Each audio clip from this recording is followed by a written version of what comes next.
दिल्ली से एक ऐसा केस सामने आया है जिसे सुनकर आप हैरान रह जाएंगे। एक पति ने अपनी ही पत्नी की हत्या की और कत्ल का तरीका सीखा यूट्यूब वीडियो देखकर। सोचिए, जिस प्लेटफॉर्म से लोग सीखते हैं, अच्छी चीज़ें भी सीखते हैं, अपना मनोरंजन भी करते हैं, उसी प्लेटफॉर्म का इस्तेमाल करते हुए इस शख्स ने एक ऐसी साजिश बनाई जिसकी वजह से आज ये जेल की सलाखों के पीछे है। क्या आप जानना चाहेंगे कि इस घटना की कहानी कितनी खौफनाक है? तो हमारे साथ वीडियो के अंत तक बने रहिए, क्योंकि इस वीडियो के हर पल में आपको ऐसा कुछ सुनने को मिलेगा, जानने को मिलेगा जो आपको सोचने पर मजबूर कर देगा। दरअसल दिल्ली का रहने वाला ये कपल पहली नज़र में एक सामान्य परिवार की तरह लगता था, लेकिन सच्चाई कहीं ज़्यादा अंदर से काली थी। 35 साल का जो आरोपी पति है, उसने अपनी पत्नी की हत्या के लिए एक खौफनाक प्लान बनाया था, क्योंकि उसके दिमाग में शक बैठ चुका था कि उसकी पत्नी का किसी और शख्स के साथ रिश्ता है। उसने YouTube वीडियो देखकर सीखा कि हत्या के बाद शरीर को ठिकाने कैसे लगाया जा सकता है। उसने अपनी पत्नी के शरीर को टुकड़ों में काटने की योजना बनाई थी। सही सुना आपने, वो अपनी बीवी की लाश को टुकड़ों में काटना चाहता था। और कत्ल से पहले आरोपी ने बाजार से बाकायदा धारदार हथियार भी खरीदे और यहीं से पुलिस ने केस को खोलना भी शुरू किया। मगर सवाल ये था कि क्या ये हत्या अचानक हुई या इसे महीनों तक पहले प्लान किया गया? क्या आप सोच सकते हैं कि सोशल मीडिया प्लेटफॉर्म यूट्यूब जैसा एक ऐसा प्लेटफॉर्म जहां से अच्छी चीजें भी सीखने को मिलती हैं, लेकिन इस शख्स ने सिर्फ बुराई को ही सीखना चाहा। इस तरह के अपराध में यूट्यूब जैसे प्लेटफॉर्म को इसने गाइड की तरह इस्तेमाल किया। पुलिस की जांच में यह भी पता चला कि आरोपी अपनी पत्नी से लंबे वक्त से परेशान था।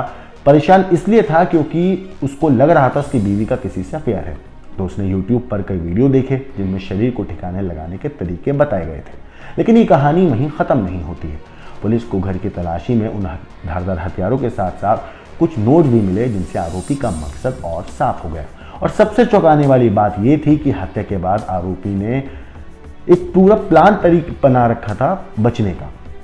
बहरहाल पुलिस ने आखिरकार आरोपी को तो गिरफ्तार कर लिया है, लेकिन ये सवाल भी है कि ऐसे प्लेटफॉर्म्स पर थोड़ी और गाइडलाइन कुछ ऐसी बनानी चाहिए ताकि ऐसे अपराधी, ऐसे लोग इस तरह की चीज़ों को गलत काम करने के लिए इस्तेमाल ना करें।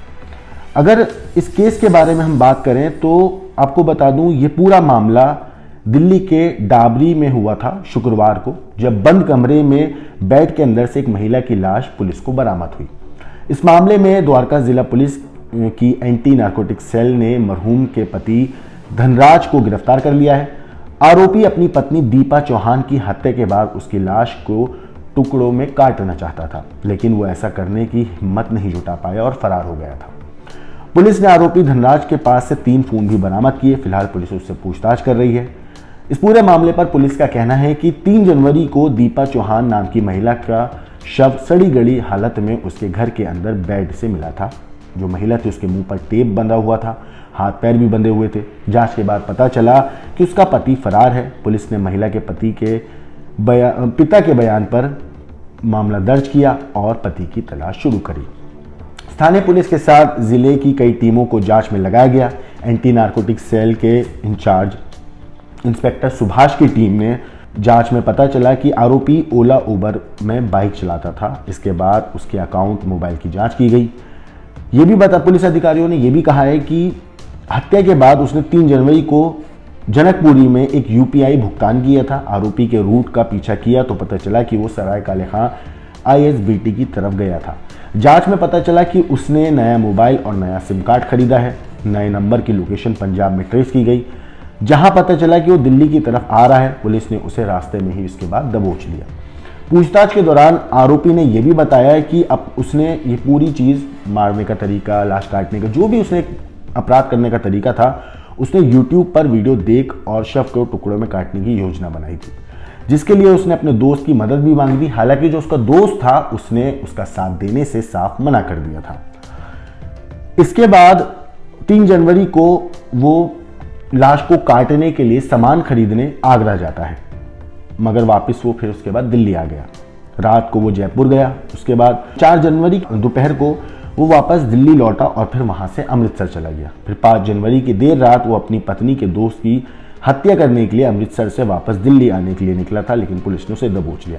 अब उसकी पत्नी का जो दोस्त था, ये वही शख्स है जिसका इसको पति को लग रहा था, धनराज को, कि उसकी पत्नी दीपा का इस शख्स के साथ अफेयर चल रहा है और इसी वजह से उसने अपनी पत्नी दीपा का कत्ल किया था और अपनी पत्नी का कत्ल करने के बाद उसके दोस्त का भी कत्ल करना चाहता था। इसीलिए वो अमृतसर से वापस दिल्ली आया था, लेकिन रास्ते में पुलिस ने उसे पकड़ लिया।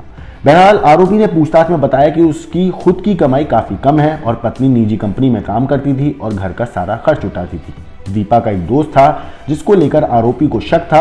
आरोपी ने पति ने यह भी बताया कि उसके शक था कि दीपा और उसके दोस्त के बीच संबंध है। इस बात को लेकर 29 दिसंबर को इन दोनों के बीच झगड़ा हुआ था और इस पर गुस्से में आकर उसने दीपा का गला घोंटकर उसकी जान ले ली और उसके बाद लाश को काटने के लिए बाकायदा वीडियो देखी, किससे काटा जाता है, किस तरीके से ठिकाने लगाया जाए ताकि पुलिस उस तक ना पहुंचे। लेकिन इससे पहले कि ये अपने किए हुए गुनाह के अंदर पूरी तरीके से कामयाब हो पाता, पुलिस के हाथ इसके गिरफ्तार तक पहुंच गए और इस शख्स को उन्होंने जेल की सलाखों के पीछे डाल दिया। अगर आपको ये वीडियो जानकारीपूर्ण लगी हो तो इसे लाइक करें और अपने दोस्तों, अपने परिवार वालों के साथ इसे शेयर करें। चैनल को हमारे सब्सक्राइब करना ना भूलें ताकि आप ऐसी और भी सच्ची और डरावनी कहानियों को जान सकें। नीचे हमें कमेंट करके बताएं कि आपको लगता है कि सोशल मीडिया प्लेटफॉर्म को इस तरह के जो अपराध होते हैं, इस तरह के जो कंटेंट उस पर अपलोडेड होते हैं, उन पर रोक लगानी चाहिए। अगर हाँ तो कमेंट करके ज़रूर बताएं। बाकी इस पूरी स्टोरी के ऊपर आपकी जो भी राय है, आपको जो भी कुछ भी कहना है, हमें कमेंट ज़रूर करें। लेकिन देश और दुनिया की क्राइम की खबरों के लिए देखते रहिए